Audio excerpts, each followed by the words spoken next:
Et j'attendais, je ne vous le cache pas, ce moment avec un peu d'impatience. Je vous ai compris. Sunny ways, my friends, sunny ways. Parce que c'est notre projet. Nothing, just an incident. La gauche caviar découvre la tête de veau.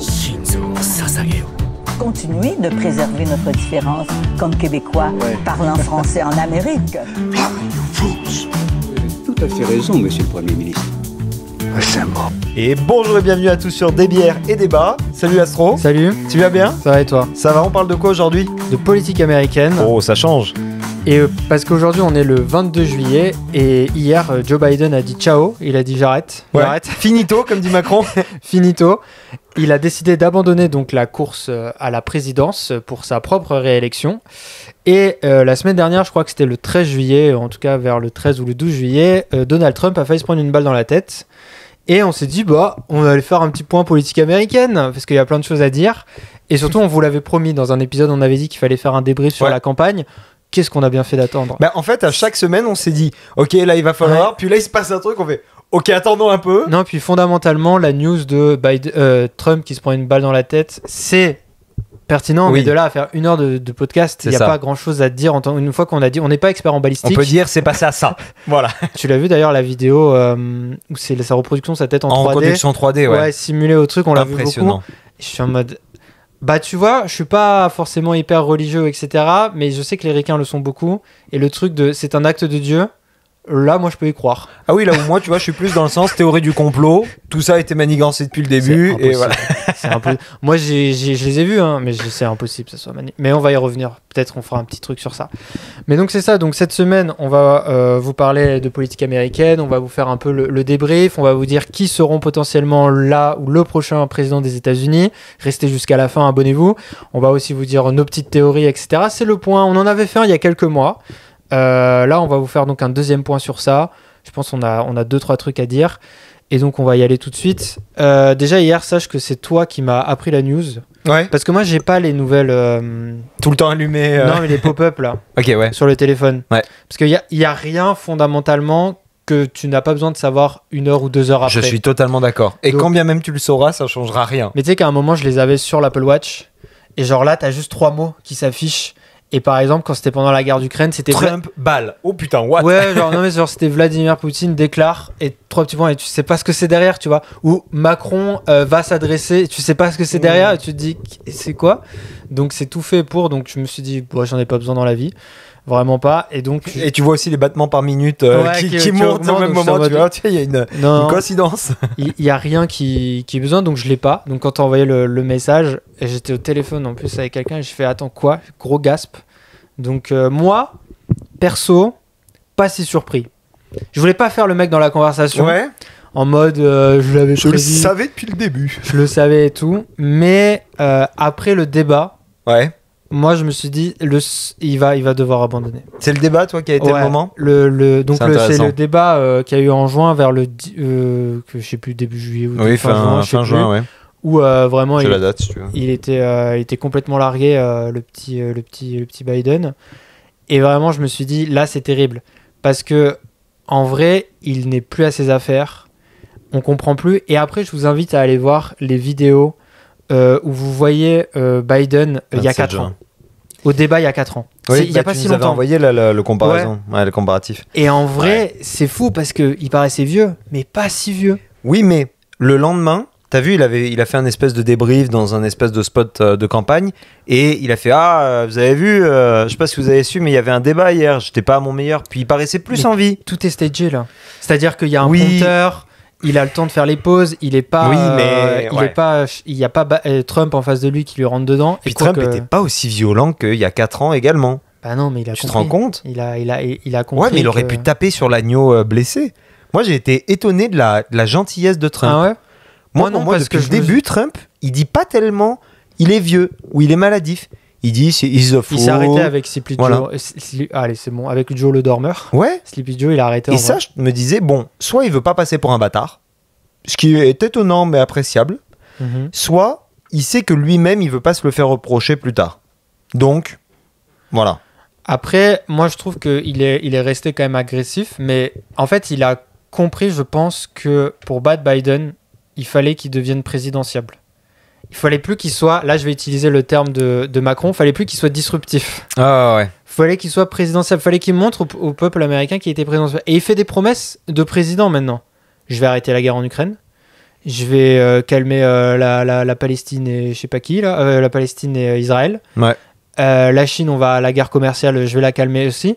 Il fait des promesses qui sont, comment dire, pas terre à terre, mais parce qu'elles sont pas du tout terre à terre, mais qui sont beaucoup plus dans la politique, qui sont de la politique. Il s'est pas arrêté à son slogan comme lors de sa première campagne en 2016, Make America Great Again. Great par rapport à quoi? Again par rapport à quand? Tout ça, c'est des détails qu'on verra plus tard. Tu vois, et je trouve que il savait qu'en étant présidentiable et en étant calme, et de toute façon, les micros étaient coupés. Ouais. Donc il pouvait pas tant dire. C'est vrai. Il pouvait pas partir n'importe comment non plus. Mais tu vois, je pense qu'il y a un truc qui va jouer dans toute cette élection, et ça va s'appliquer d'autant plus maintenant. Mais ce que je me suis dit il y a un mois, alors à savoir, Astro a plus de culture en politique américaine que moi, parce que ça a été plus ton objet d'étude, aussi bien à l'université que de manière un petit peu en termes de hobby. Bah, de toute façon, moi je suis l'expert politique américaine, c'est l'expert politique européenne. Voilà, exactement. Donc, vous verrez que vous regardez l'épisode sur le truc européenne, il parle plus que moi et moi je suis plus en mode ah ouais, tu penses quoi? C'est plus des questions, on est plus dans l'entrevue. Et politique américaine, j'avoue, moi j'ai fait des cours sur ça. C'est ça. À la base, devait être mon sujet de maîtrise aussi sur les lobbies aux États-Unis. Voilà, donc et puis je suis très activement ça aussi. Donc, c'est ça, mais il y a un truc qui j'ai l'impression, et tu pourras peut-être me confirmer, qui pour moi va être le déterminant de cette campagne, ça va être qui va convaincre. Pas forcément par rapport aux faits, pas par rapport au réel, peut-être même pas par rapport aux fake news ou par rapport au quoi que ce soit, qui va être le plus convaincant. Parce que les Américains sont à la fois, tu peux tout écouter, ils sont au meilleur de leur économie et au pire. Ils sont avec un bilan d'immigration qui est apparemment terrible, mais sur des impacts qui sont minimes. Au niveau de la guerre contre la drogue, ils voient que ça marche pas. Et en même temps, il y a des moyens énormes qui sont déployés. Donc, au niveau de la drogue, ils sont vraiment dans la sauce en ce moment. C'est ça, ils sont dans la sauce. Ça fait longtemps qu'ils n'ont pas été autant dans la sauce. Mais c'est pas comme si c'était un laisser-faire, tu vois ce que je veux dire. Genre, il y a vraiment une guerre contre la drogue. Peut-être qu'on le saura dans 40 ans, que c'était fait organiser, plus ou moins laisser libéraliser comme dans les années 80. Quoi. Mais donc, les deux positions sont entendables. Les deux positions sont entendables que la drogue, c'est on se bat ou on a laissé tomber. Et je pense que celui qui arrivera ou celle qui arrivera à gagner, mais confirme-moi ou infirme-moi ça va peut-être être celui qui va réussir à convaincre qui va être le meilleur ou la meilleure à tackle ce problème en fait. Ouais, moi je pense que c'est celui qui va surtout... qui va prendre les problèmes et qui va les ramener, comment dire, qui va donner du sens à ces problèmes, qui va apporter des solutions où les gens vont pouvoir vraiment se dire « Ah, maintenant ça va mieux ». Tu vois, mais c'est impossible. Hein. Tu prends l'immigration par exemple, ça a toujours été super mal géré. Sous Obama, il a libéralisé, il a signé un acte présidentiel qui fait en sorte qu'ils avaient le droit de séparer les familles. C'est-à-dire que... C'était vrai ça du coup. Oui, ça c'est vrai, c'est-à-dire que les enfants pouvaient rester sur le territoire mais on pouvait renvoyer les parents.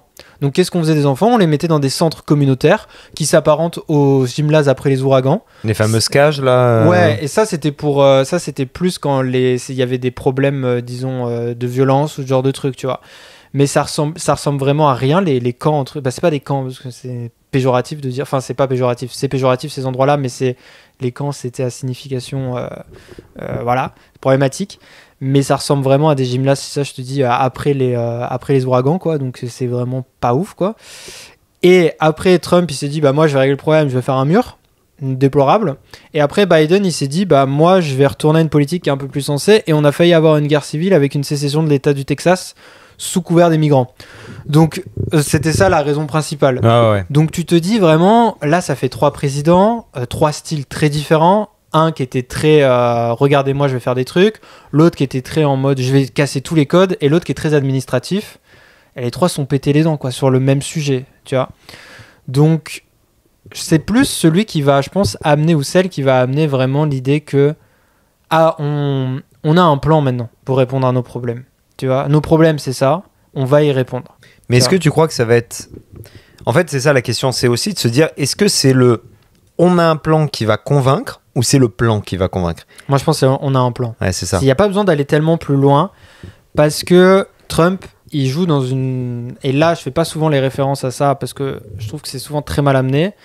Mais il n'y a pas besoin que ça soit vrai pour Trump. Il faut juste qu'il le dise. Et les gens vont l'écouter. Parce que c'est un ancien président américain qui a une vraie parole, etc., qui est écouté. Donc, il a vraiment pas besoin que ça soit la vérité. S'il désigne un truc comme un problème, c'est un problème. Mais pourquoi ça marcherait plus que la dernière fois ? Parce qu'il était président.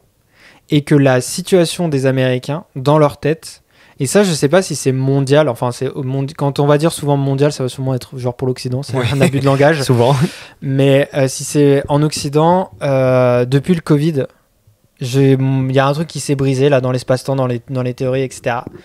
Et je ne sais pas si les gens, ils ont envie de revenir à avant le Covid, tu vois, dans leur tête. Et Biden a fait du très bon travail sur plein de trucs, notamment l'économie et les emplois. En vrai de vrai, c'est quelque chose qu'il a vraiment bien fait, même si les chiffres sont souvent toujours à l'avantage du président, etc., parce que c'est tourné de manière que... Il y a plein de trucs où il n'était pas là, mais ça, c'était un bon truc en vrai, fondamentalement. Puis tu récupères souvent le bilan de ton prédécesseur dans tous les cas. Donc, en plus, puis en 4 ans, t'as pas le temps de faire grand-chose non plus en économie. Donc, en vrai de vrai, il a quand même fait un relativement bon travail, en vrai. Mais sauf que c'est pas suffisant, parce que c'est tellement grave ce qui s'est passé, parce que Biden, c'est quand même le président qui s'est tapé la pandémie. Bon, la pandémie était déjà bien amorcée. Oui, mais le rebond qui était difficile, qu'il fallait bien gérer. Surtout aux States avec tous les non-vaccinés et la population. Et la crise ukrainienne, la guerre en Ukraine. Qui, Trump te dira, sous moi, ça ne serait jamais arrivé. Sous toi, il y a quand même eu 8 ans ou 4 ans de guerre, hein, déjà minimum, puisque la guerre au Donbass faisait je sais pas combien de morts par jour. Là, les experts nous diront les chiffres, mais la guerre, t'as rien fait pour l'arranger. Donc vraiment, et tu n'as pas rompu avec les politiques américaines d'avant en disant bah moi je reconnais par exemple pas le pouvoir de Kiev comme légitime, t'as tout laissé en place frère, donc vraiment t'étais bien au courant. Donc voilà, et après l'Iran, t'as foutu le bordel avec l'Iran, donc vraiment ta politique elle est pas... Oui, pas surtout ouf, que... frère. Alors moi j'ai écouté, alors pour une fois, pour me dédouaner un petit peu du manque de connaissances en politique américaine, ce que j'ai fait beaucoup, c'est que j'ai beaucoup écouté les rallyes de Trump. J'ai écouté toute la convention. Courage. Ouais, mais bah, tu sais que j'aime bien écouter.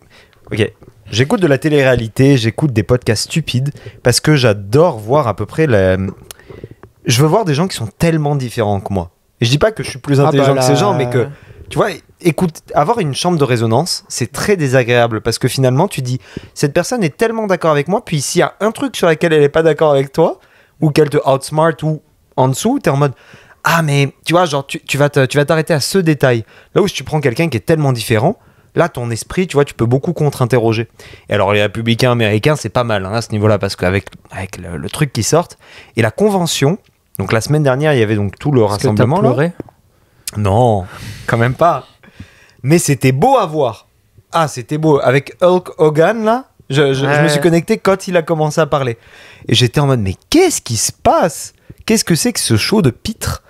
Et en fait, c'est vraiment ça. Mais c'est souvent comme ça. Hein. C'est un show de pitre. Mais en vrai, toi qui regardes la F1, Las Vegas, le circuit de Las Vegas, c'est la vibe américaine. Mais genre, c'est incroyable. Nous, ça nous a choqués parce que la F1, ça ressemble pas à ça.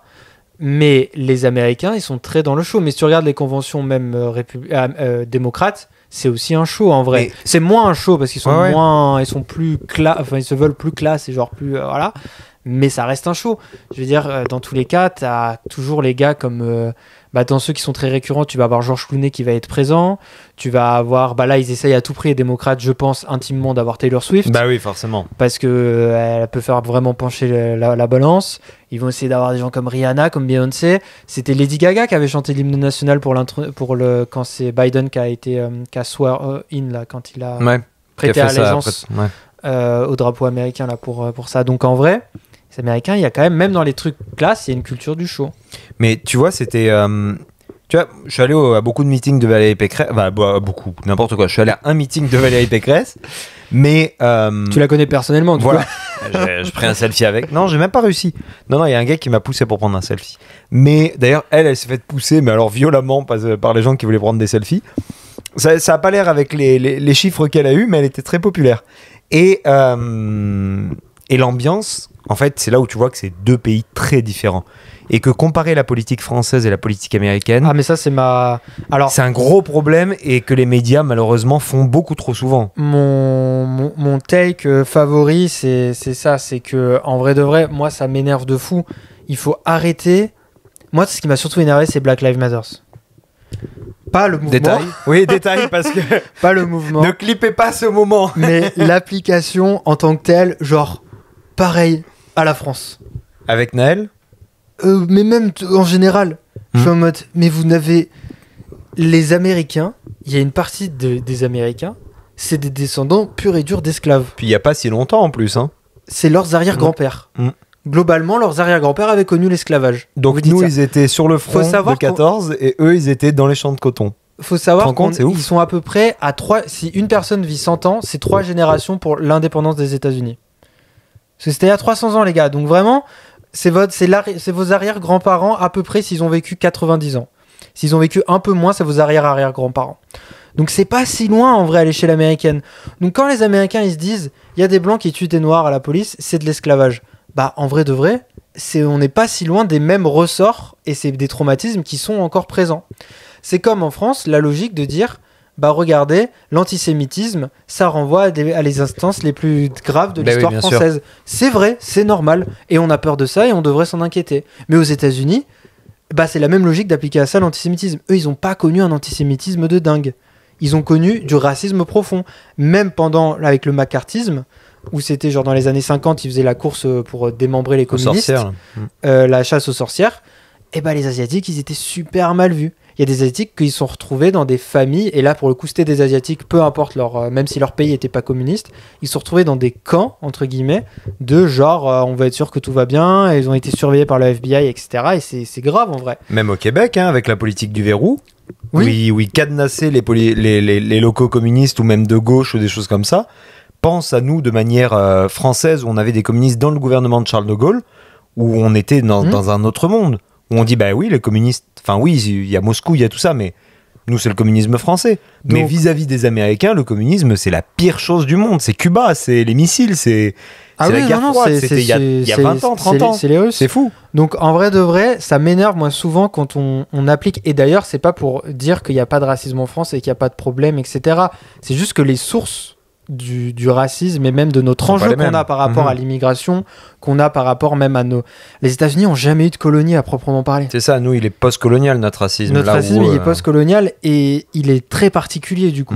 Donc moi, vraiment, plus je me suis renseigné sur les politiques américaines, plus je trouvais qu'il n'avait aucun sens de comparer les États-Unis.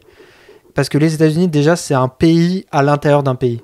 Déjà. C'est 52 pays à l'intérieur d'un pays aussi. Bah, pas jusque-là, mais presque. Ouais, mais on quand est même, même si, parce qu'il y a quand même des États qui se ressemblent beaucoup. Oui, mais pense, reprends à peu près Mais dites-vous. reprends l'Europe. Non, mais. En termes de concentration de population, Ah oui. de géographie. Moi, je pense que la géographie fait tout dans la vie. Non, je pense puis que même- tu mets des Corses et des Auvergnats.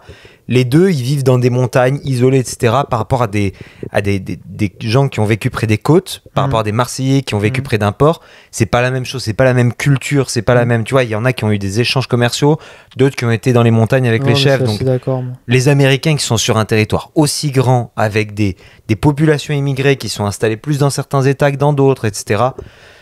Non, puis C'est dites-vous totalement qu'il différent. y a New York, il y a Austin au Texas, et ça reste des endroits civilisés, New York et Austin. Même au Texas, parce que c'est des trucs, vous allez dans les petites villes après, vous allez à Bâton Rouge. Si vous êtes français, je vous conseille vraiment de vous renseigner sur la Louisiane et sur quelle erreur Napoléon, putain, quelle erreur stratégique d'avoir vendu.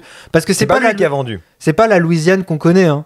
La Louisiane, ça allait du c'était beaucoup plus Bas-Canada, du Québec, jusqu'à quasiment à la Floride. Hein. C'était monstrueux, la Alors, Louisiane à l'époque. Hein. Remercie plus les révolutionnaires qui ont mis en banqueroute la France Oui, et mais... qui faisaient que la France pouvait plus payer ses soldats. Et quand un État peut plus payer ses soldats, qu'est-ce qui arrive? Ouais, ils arrêtent. Et ils se retournent contre Ils le... disent, donnez-nous à manger. Voilà.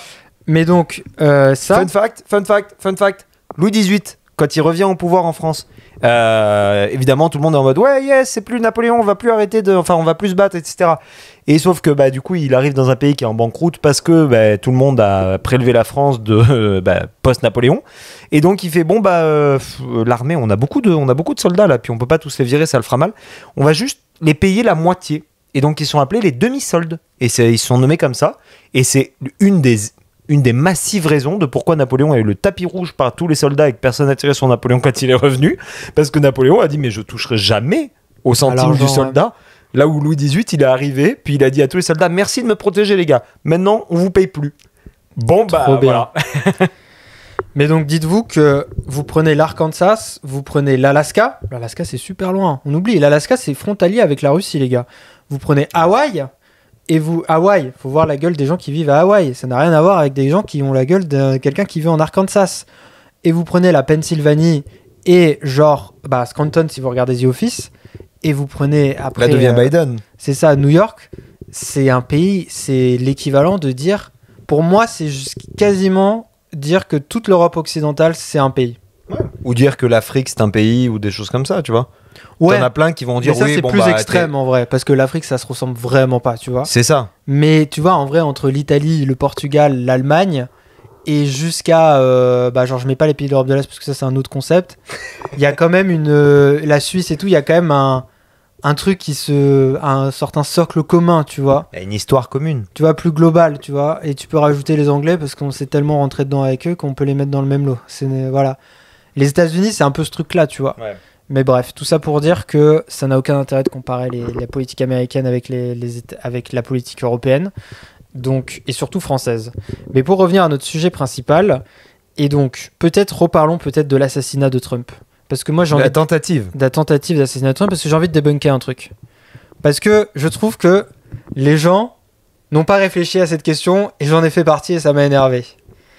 C'est que on a tous eu son autocritique là. On a tous eu la même réaction de se dire c'est bon, il est élu.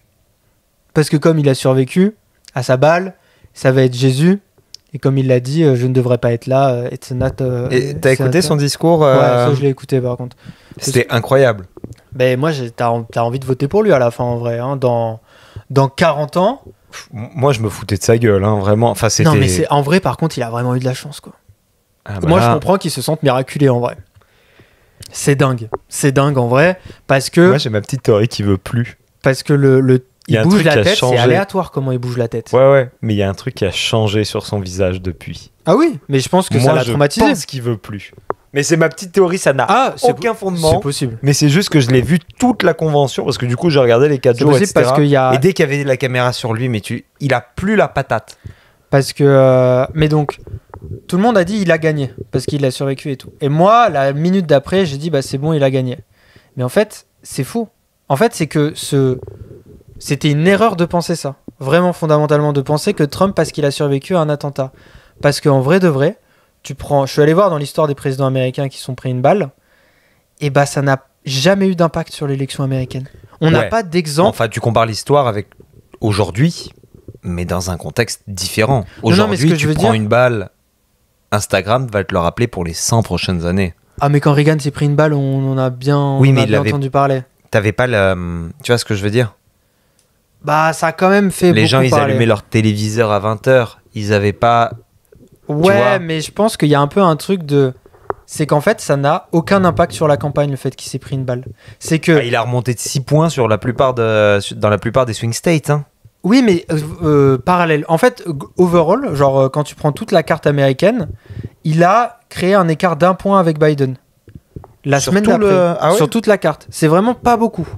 Et Biden a remonté aussi entre-temps. Enfin, il a pas remonté au niveau de Trump, il a quand même aussi augmenté.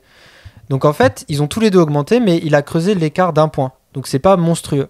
Et comme je te dis, dans l'histoire, je suis allé voir. Ça va jouer à ça. Hein. Theodore Roosevelt, il s'est pris une balle à la fin de son mandat. Il s'est rien passé. Non, mais j'ai pris depuis 1900. Ouais, mais parce que je voulais pas aller plus loin. Je voulais pas aller avant parce qu'avant c'était un autre. C'est pas les mêmes États-Unis. Il s'est pris. En fait, c'est que les présidents. Déjà, c'est très rare les présidents qui se prennent une balle pas pendant leur mandat. Et qui survivent aussi. C'est un peu 50-50 en vrai. T'as eu 11 présidents américains. Je crois que c'est 12 ou 13, un truc comme ça. Tu sais que c'est le job le plus dangereux aux États-Unis. Ratio, t'as que 46 présidents américains. Et donc en vrai, ça en a déjà un quart qui s'est pris une balle. Et qu'en fait, on est biaisé parce qu'on a passé au statut de martyr ceux qui sont morts. Genre Kennedy. Mais même Reagan, par exemple, lui, c'était quelques mois après. Il a eu une cote de popularité mais c'est très dur de savoir si c'est la balle ou si c'est tout simplement les 100 jours. Parce que c'est très dur de savoir ça. Et en fait, le seul dont on est certain, c'est Ford, qui s'est pris 2 tentatives d'assassinat, dont une en 1975. En 1976, il a perdu l'élection. Donc, même sur la campagne d'après, il n'a pas réussi à capitaliser derrière. Il a perdu face à Carter, qui n'était pas un super candidat. Hein. On n'était pas sur un truc incroyable. Mais en vrai, dans l'histoire, il n'y a aucun président américain pour qui ça a été bénéfique pour la campagne. Dans l'histoire, mais il faut aussi voir ça par rapport au contexte. Et c'est là où tout change. Tu mets un Biden vieux qui se chope le Covid. Putain, il a la malchance, ce gars-là. Il a le démon. Hein. Il se chope le Covid littéralement une semaine après que le gars survive à une tentative. Ouais. Littéralement une semaine après que le gars survive à une tentative d'assassinat. Moi, je pense qu'il y a une loi du plus fort aux États-Unis. Ils ont jamais quitté le Far West. C'est vraiment qui va être le mal alpha qui va nous permettre de sortir de la mêlée. Je pense qu'il y a cette espèce de vieux sentiment de danger en plus, et c'est ça que parce que Trump il essaye de mettre tout le temps. Selon ta théorie, Joe McCain aurait dû gagner. Non, parce qu'aujourd'hui... Joe McCain, c'était le candidat face à... Peut-être pour ceux qui ne savent pas, c'était le candidat face à Obama. Et Joe McCain a été arrêté au Vietnam. Il s'est fait torturer au Vietnam, avec notamment la fameuse torture avec les bambous sous les ongles. Ça a été, c'est un mec, il a eu une tumeur au cerveau. Il a survécu de sa tumeur au cerveau et il s'est présenté face à Obama. Et il y avait un respect immense entre les deux candidats. Et il a perdu face à Obama, quoi. Et sachant qu'Obama, petit sénateur d'Hawaï... Non, mais c'est vrai, il avait rien vécu par rapport à McCain. Moi, je parle en termes de momentum. Il y a un momentum qu'ils ont réussi à exploiter. Qui est vraiment le président. Et déjà, en plus, président, tu peux critiquer un mandat d'un président. Trump, malheureusement, des 4 dernières années, tu peux rien lui reprocher. À part le fait qu'il est... À part peut-être vraiment des accusations. Voilà, non, mais les accusations, tu vois que même ça lui a remonté sa cote. Le jour où il a été déclaré coupable, le lendemain, il était monté Par contre, dans les sondages. Les effets de la balle, c'est que ça a donné ça a galvanisé ses troupes. Les gens qui voulaient voter pour lui vont vraiment voter pour lui. Genre, ça a vraiment solidifié sa propre base. Ça, c'est le seul effet notable dont on est certain. Et quand tu milites, tu sais qu'il y a un truc qui change une élection. Que ce soit en France ou au Canada, et aux US, je peux pas croire que c'est différent. C'est à quel point les gens qui votent pour toi vont aller voter. Parce que convaincre de nouveaux électeurs, c'est très compliqué. Convaincre un gars de gauche qui a toujours voté à gauche de voter à droite, oulala, bon courage. C'est pour ça que Mélenchon n'est pas au 2e tour. Voilà. Alors que convaincre quelqu'un de droite de continuer à voter pour toi alors qu'il peut être déçu, que soit du mandat passé, soit que, en fait, vous arrivez jamais à rien, même quand vous êtes dans l'opposition. Ça, pour le coup, c'est quelque chose que tu peux faire, parce que tu peux faire, t'as plein de trucs. Et là, pour le coup, je pense que Trump, il a eu un coup à jouer. Mais c'est là où je pense qu'il y a vraiment, au-delà de l'aspect raisonnable, parce qu'il fallait que Biden abandonne. Là, moi, je pense qu'il allait canner s'il abandonnait pas. Moi, j'avais peur aussi. Ouais. Je me suis dit, il va crever on stage. Ah, il n'aura même pas besoin d'assassinat. On n'en a pas parlé, hein. mais la semaine d'après, juste après, j'accueille le président Vladimir Poutine pour Zelensky. C'est parmi mon deuxième lapsus préféré. Mon préféré président de l'Ukraine, Vladimir Poutine. Monsieur Poutine. Ouais. Mon préféré reste George Bush, qui au début de la guerre en Ukraine dit l'invasion illégale de l'Irak, je veux dire de l'Ukraine, reste pour moi ma quote favorite, parce que je trouve que c'est lui qui a lancé la guerre en Irak et qui était relativement illégale en vrai. Totalement illégal. Complètement, terrible. Mais en 2003, si jamais vous pouvez aller voir la page Wikipédia. Allez voir le discours de Villepin. Oui, aussi. Donc en vrai de vrai, il dit ça. Et pareil, il est largué là quand il sort. Il ressemble plus à rien. Il tousse. C'est ça. Il est malade. Moi, je pense qu'il est pas bien, le pauvre. Et en vrai de vrai, les États-Unis, si demain il y a une guerre nucléaire, j'ai lu un bouquin sur ça, sur comment ça se passe. Le président, pas tant que ça de pouvoir, en vrai. Vous inquiétez pas. On n'est pas dans la sauce à cause de lui. Le président, faut se dire, les Américains, le président ne prend aucune décision. Il choisit une option parmi des pré-décisions qu'on lui a déjà faites. Et c'est le pouvoir américain qui est constitué comme ça. C'est très dur pour un président d'avoir une initiative. Par exemple, dans le cadre de s'il devait lancer des missiles nucléaires, il y a option A, B, C. Qu'est-ce qu'on fait ? Voilà. C'est lui qui a le dernier mot sur le A, B, C. Il faut savoir que le A, c'est genre on envoie 500 missiles. Le C, c'est on envoie tout. C'est des degrés. Mais il n'y a pas grand-chose. Il faut savoir qu'on pousse toujours les gens essaient de pousser le président vers... Parce que c'est normal, le président n'a pas toutes les connaissances. C'est le deep state. Non, je rigole. Oui, mais en même temps, c'est des gens qui sont compétents. On appelle ça l'administration. Quand c'est le Joint Chief, donc t'as un gars, c'est le président, c'est le chef armé des armées. C'est lui qui va dire au président, c'est ça les scénarios. Ce mec-là, il sait comment un porte-avions ça marche, il sait comment déployer les gens, il sait combien de temps ça prend pour un F-35 de se rendre à tel endroit, il sait tout.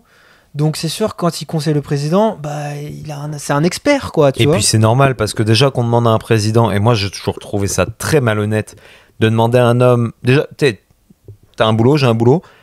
Pas que c'est dur d'être bon dans ce boulot, mais dans le sens que... Alors, des fois, on te demande des décisions où tu sais pas quoi faire. Voilà, c'est un boulot à plein temps de faire son propre boulot. Oui. Mais lui, il doit être aussi bon, entre grandes guillemets. Après, évidemment, il délègue, il y a des ministres, il y a tout ça. Mais comme sur le papier, il doit être bon en transport, en urbanisme, en éducation, en immigration, etc. En économie. Bon, tu peux des maestros de la finance en France, par exemple. Mais tu peux te gourer, tu vois ce que je veux dire, en éducation. Tu peux avoir une politique X, Y qui est pas comme il faut. Bon, voilà, après, il y a de la doctrine qui vient, il y a de la ligne politique. Dans tout ce qui est militaire, tu te trompes, là, tu sais, c'est littéralement le pouvoir régalien par excellence. Mais en fait, dites-vous que tu dois être entouré de gens qui sont beaucoup plus carrés que toi, en fait, sur ce domaine. Dites-vous que c'est comme en politique internationale quand on négocie des traités de paix ou etc. C'est jamais, par exemple, si demain il y a un traité de paix, c'est pas Volodymyr Zelensky et Poutine qui vont négocier directement. Ils ont des délégués qui connaissent mieux les sujets, qui parlent aussi souvent les langues, etc., qui vont prendre les risques aussi pour y aller, etc. Et à la fin, pour apposer la signature, c'est les deux gars en charge qui vont le faire, tu vois. Généralement, la politique américaine, c'est très comme ça. Il y a moins l'espace à ça. Donc, moi, j'avais vraiment peur qu'il claque. Mais vraiment, c'était une vraie peur. Je me dis, un jour, on va se lever ou on va avoir un truc. Joe Biden est mort. Genre vraiment, je m'y attendais. Genre c'est un peu triste, hein. Ah mais c'est terrible. Mais je me suis dit, il va nous crever entre les doigts parce que vraiment, je ne pensais pas que c'était possible, mais il a pris un énorme coup de vieux. Entre 2020 et 2024. Non mais physiquement, tu te dis c'est pas possible. Il n'y a pas plus que ça. Au début, j'avais peur que ce soit un petit peu, tu sais, les algorithmes, notamment poussés par la Chine ou la Russie, qui nous mettraient en avant des images, un peu comme on a eu avec François Hollande. Tu vois ce que je veux dire? Genre évidemment, si tu mets que des mauvais moments, c'est une vieille personne, etc. Puis au bout d'un moment, je me suis dit, ok, écoute-le. T'es de bout en bout. Et le débat, c'était un parfait moment. Tu l'as écouté quand il est allé en Israël, là? Et qu'il a été à côté dans l'avion par des journalistes? Non. Là, il est en pull, donc il y a vraiment... Il y a pas... Il n'y a pas de protocole. Ouais. Là, il n'y a pas de protocole et tout. Tu vois la gueule de ses conseillers derrière, là. Karine Jean-Pierre, je crois, c'est la porte-parole du truc. Elle est au PLS. Et le gars des affaires étrangères, il est en PLS aussi. Parce que là, il est en roue libre. Et en vrai, c'est là où, pareil, ça a brisé un truc. Je me suis dit, il est trop vieux, en fait. Il est vraiment vieux. Même quand on te dit, il est allumé, il est capable de donner des négociations, des trucs, il est trop vieux. Il est vraiment trop vieux. Genre, il est plus là. Et c'est vraiment dommage, quoi, que ça soit ça. Et moi, je l'avais dit dans le podcast d'avant. J'avais vraiment dit que peu importe qui y mette, je pense vraiment, ça va nous faire la transition sur la deuxième partie, je pense vraiment qu'il peut battre Trump. Qui ça? N'importe qui. N'importe qui qui soit plus allumé dans sa tête que Biden, du parti démocrate, vas-y, peut créer la surprise et peut battre Trump. Et donc, parce que moi je m'étais dit, c'est pour ça aussi qu'il va abandonner, c'est que là c'est plus tenable. Déjà, son truc est plus tenable. Et j'attendais ce qu'allaient dire les grands électeurs, les grands donateurs. Et quand j'ai eu vent qu'il y a eu 2-3 grands donateurs qui ont commencé à gueuler, je me suis dit c'est terminé. Là, c'est une question de temps. On va voir qui c'est qui va avoir le premier dans le parti et oser lever le doigt et dire on arrête les frais. Puis ça venait de semaine en semaine. Et quand Nancy Pelosi a dit faut qu'il réfléchisse, elle a pas dit faut qu'il arrête, elle a dit faut qu'il réfléchisse. Je me suis dit là vraiment, là c'est plié. Là vraiment il y a plus d'options, il va s'arrêter. Il le sait pas encore mais il va probablement s'arrêter. Petit fun fact sur les dons américains. En France, on a un plafond. Sur les dons des campagnes présidentielles, etc. En France. C'est très cadré. Chaque personne peut donner un maximum. Donc, c'est-à-dire que chaque personne a un maximum. Je crois que. Et il est bas, le maximum. Je crois qu'il est 7 000 €, un truc comme ça. Donc, ou 17 000 €. Enfin, bref, c'est pas beaucoup, entre grandes guillemets, même si je n'ai pas ce numéro-là dans mon compte en banque. Mais dans le sens que c'est très, très carré. Aux États-Unis, tu peux faire un chèque de plusieurs millions. Voilà. Preuve en est, Kamala Harris, hier, 50 millions. Paf, non, t'as deux trucs, t'as les packs et les super packs. C'est ça. Super pack, c'est genre la version premium, c'est Netflix premium. C'est le Netflix premium plus ultra, genre on te fait passer un projet de loi qui va dans ton sens, mon pote. Genre c'est ça, et il y a des gens qui sont très influenceurs, enfin qui influencent la politique, qui sont par exemple les frères Koch, K-O-C-H, oui, ils s'appellent vraiment comme ça, qui ont tout hérité de leurs parents. Hein, c'est vraiment des gens qui... C'est pas le rêve Non, ils américain. sont construits par eux-mêmes, par le travail, pas comme des assistants. Non, vraiment, il y a rien chez eux. Et eux, je crois qu'ils ont donné un truc comme genre... Au Parti démocrate, ils ont donné un truc comme 800 millions. Mais pas cette année, mais genre sur les 10 dernières années. Donc, mais c'est monstrueux ce qu'ils ont donné. S'ils veulent casser 1 million dans des bières et des bas, pourquoi pas, hein. Franchement, on dit ce que vous voulez, les gars. 1 million. Mais donc... 800 millions, mais tu te rends compte la prise d'intérêt C'est incroyable. Mais vas-y, continue, pardon. Mais non. Regarde la NRA, combien ils ont dépensé depuis leur existence. Je trouve ça fou que c'est incroyable. Trump, voilà, pour vous donner un exemple sur ça, Trump, à aucun moment n'a remis en cause les armes à feu. Le mec se prend une balle dans la tête par une AR-15, une arme de guerre, genre c'est l'équivalent du FAMAS en France, genre par un gamin qui a 20 ans, qui n'a genre aucun antécédent judiciaire, qu'il a volé à son père, qu'il a pas acheté l'arme, qu'il a pris à son père. T'es en mode imprévisible, le gars. Vraiment, le gars imprévisible. C'est un cas d'école. C'est pas un gars qui avait par exemple l'équivalent en France de l'OQTF, qui traîne avec des gens bizarres, qui c'est dans des terrorismes, ou quoi qui est genre soit. sur 4chan, qui est genre le premier gars publié sur 4chan comme un enfoiré et tout. Le mec a tourné dans une pub pour BlackRock. C'est vrai ? Ouais, genre ils ont retrouvé les images. Oui, donc vraiment, le gars imprévisible. Puis le gars, on aura peut-être la suite, mais a priori, il avait l'air de pas être très politisé en mode il a tant voté pour en fait, il est sur la liste des donateurs républicains, mais c'est qu'il a probablement donné pour contre Trump, c'est ça, mais il est pas ultra politisé à mort, tu vois, et donc vraiment comme un gamin de 20 ans qui a on aurait pu dire on va remettre en cause les armes à feu, pas les armes à feu parce que je comprends que c'est un concept ça, puis c'est se tirer une balle dans le pied sans mauvais jeu de mots pour un président américain en campagne, mais peut-être les armes d'assaut, quoi. Les armes automatiques, au moins se dire, on met une pièce et puis on se dit voilà. Et il faut savoir que depuis le 4 juillet, il y a eu une dizaine de tueries de masse. Tueries de masse, c'est 4 morts. 4 morts, genre les gars, c'est monstrueux. Et c'est considéré comme une tuerie de masse d'ailleurs, celle de Trump, parce qu'il y a eu... c'est 4 morts ou blessés par balle directement. Et là, il y a eu 2 morts, je crois. Et Trump blessé et un autre gars aussi blessé. Mais ce qui est fantastique, et c'est là où aussi il faudrait que les journalistes en France arrêtent de comparer les États-Unis et la France comme si c'était pareil, parce que ce qu'on a nous dans les banlieues de Marseille, que d'un coup on se dit putain, il y a eu un règlement de compte, il y a eu 2 gars qui sont tirés dessus à Kalachnikov. Aux États-Unis, c'est le quotidien. C'est ça le vrai quotidien des États-Unis. Moi j'aurais peur en vrai. Mais moi je pense que j'aurais une arme aux États-Unis. Rendu là, la logique de il m'en faut une pour me défendre, en fait, elle devient réelle parce que du coup, mais c'est la violence qui engendre la violence. Parce que vu que j'ai une arme chez moi, le gars qui vient me cambrioler, il vient pas à poil. Non, il va venir avec, avec ce qu'il faut pour se défendre lui aussi. Mais c'est une question de logique. Est-ce que, par exemple, je donne juste l'exemple, ma copine a vécu à Paris pendant 6 mois. Moi, mon réflexe, c'était de lui dire, prends une bombe à poivre. Oui. Au minimum. Si ce n'est pas un couteau, mais tu vois, des bâtons extensibles en métal ou quoi. Ouais. C'est juste, tu te dis, je me sens, ou mes proches, je les sens en insécurité, je veux les protéger. Après, il y a une règle d'or, ne prenez jamais des choses que vous ne savez pas vous servir, qui pourraient être une arme pour une autre personne. Bien sûr. Donc les couteaux, par exemple, c'est souvent une mauvaise idée. Par contre, les bombes à poivre, malheureusement, ou je crois que les tasers, c'est interdit. Oui. Mais voilà, les bombes à poivre. Mais même les bombes à poivre, c'est interdit. Hein. Ah ouais ? Ouais. Tu dois avoir un permis de chasse, je crois, pour avoir beaucoup de gens qui en ont, par contre. Je connais beaucoup de meufs, que des meufs. Ouais. Mais c'est normal. Tu te sens en insécurité. Et aux États-Unis, va dire à des gens, mais même des gens qui ont vécu des tueries de masse, va leur dire n'est pas un gun. Excuse-moi, j'ai un gars qui est mort dans ma famille à cause d'une tuerie de masse. Je vais prendre un gun parce que je veux pas que ça m'arrive. Je crois que c'est la 2e ou la 3e cause de mortalité chez les enfants. Ouais, et je suis pas du tout en train de défendre le port d'armes. Hein. Je suis contre. Non, c'est juste que la logique, elle est là. Il faut vraiment l'intégrer dans sa tête. Quand on parle, par exemple, on dit l'insécurité aux États-Unis, c'est pas du tout la même qu'en France. Il n'y a pas de gradation, mais c'est pas les mêmes réalités, quoi. Faut juste se le mettre ça dans la tête. Mais donc sur les candidates, Biden abandonne. Trump est là, et moi je me dis vraiment n'importe qui, et ça je l'avais déjà dit avant, n'importe qui peut le battre. Parce que Trump, on se rend pas compte à quel point il est débile. Ah si, crois-moi, après l'avoir écouté pendant pas mal de temps. Mais parce que toi t'as un esprit critique, et t'es très critique, et c'est pas ton pays, et t'as pas le même regard, etc. Et du coup pour le coup t'es détaché, etc.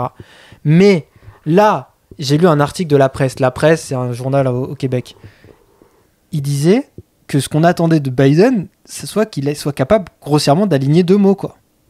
C'était ça qu'on attendait pour que genre il soit un peu intellectuellement. Et Trump, en fait, le débat, là, on se rend pas compte à quel point aujourd'hui... Parce que là, la politique américaine, elle est passée dans un vortex temporel incroyable. On est passé de Obama, qui était, quoi qu'on en dise de sa politique, un orateur et une représentation des États-Unis idyllique. Puis un technicien, le gars, il était incollable sur tous les sujets. Une bête de travail, puis de la rhétorique incroyable, enfin plein de trucs. Bah, c'était un universitaire, hein, avant tout. Un bilan très mitigé, énormément de Fabdodone organisés. Il a plus fait la guerre que Trump, ça c'est un cas. Plus de morts civiles sur territoire étranger que n'importe quel autre pays président américain avant lui. N'importe quel président. La gestion de la crise d'immigration, on en a parlé. Donc, pas ouf. Par contre, il a fait des bonnes choses. Il a mis sur la map la Corée du Nord pour dire qu'il fallait s'en occuper. Voilà. Bref, on va pas refaire son bilan. Mais donc, on est passé de ça à Trump. Donc, la roue libre la plus totale. Trump au niveau vraiment quelqu'un qui ne sait pas comment les institutions fonctionnent, mais c'est pas un truc en mode il est con, c'est juste qu'il a jamais été élu, donc c'est sûr qu'il ne peut pas savoir, on peut pas lui en vouloir. Mais ça a été référencé à quel point à Washington, vraiment même ceux qui travaillaient étaient peinés de travailler pour ça, parce que c'était il y a eu un truc très grave où certains employés ont commencé à cacher des documents à l'administration Trump parce qu'ils ne voulaient pas, qu'ils savaient que ça pouvait mal tourner, quoi. Mais c'est très grave, en vrai, dans l'absolu. Puis c'était même pas politique, c'est juste de l'incompétence rendue à ce point-là. Non, voilà, à partir du moment où tu mets ta fille pour te remplacer, parce que c'est ta fille, hein, c'est ça sa qualification. Hein. Elle est chef d'entreprise à la base. Hein. Ouais, elle a quel diplôme ? Aucun. Voilà. Enfin, elle a un diplôme peut-être d'économie, à la rigueur, mais voilà, c'est tout. Non, mais c'est les diplômes de pay to win américains. Voilà, donc tu te dis, voilà, il la remplace pour être à l'ONU, tu fais, bon, bof, pour représenter les États-Unis. Il y a quand même d'autres gens autour de toi, qualifié. Et donc là, on se dit voilà, et on passe à Biden, qui Biden, malgré tout, est un technocrate pur et dur. C'est le born français, Biden. C'est un mec, ça fait 40 ans qu'il est dans les institutions, il frôle les murs depuis super longtemps. C'était un des vice-présidents le plus inexistant du monde, donc le vice-président le plus parfait du monde pour Obama. Et donc... Tu vois, je pense que même il y a des gens qui apprendraient que c'était le vice-président de Obama. C'est possible parce qu'on l'a oublié, hein, vraiment. Totalement. Déjà qu'on oublie les vice-présidents, mais alors lui, je pense que vraiment encore plus. C'est-à-dire que moi, je l'ai appris, je pense, l'an dernier. Ouais, t'as intégré l'info que c'était le vice-président d'Obama. Voilà. Ouais, tu le savais, mais moi, des fois aussi, j'ai ce genre de truc de...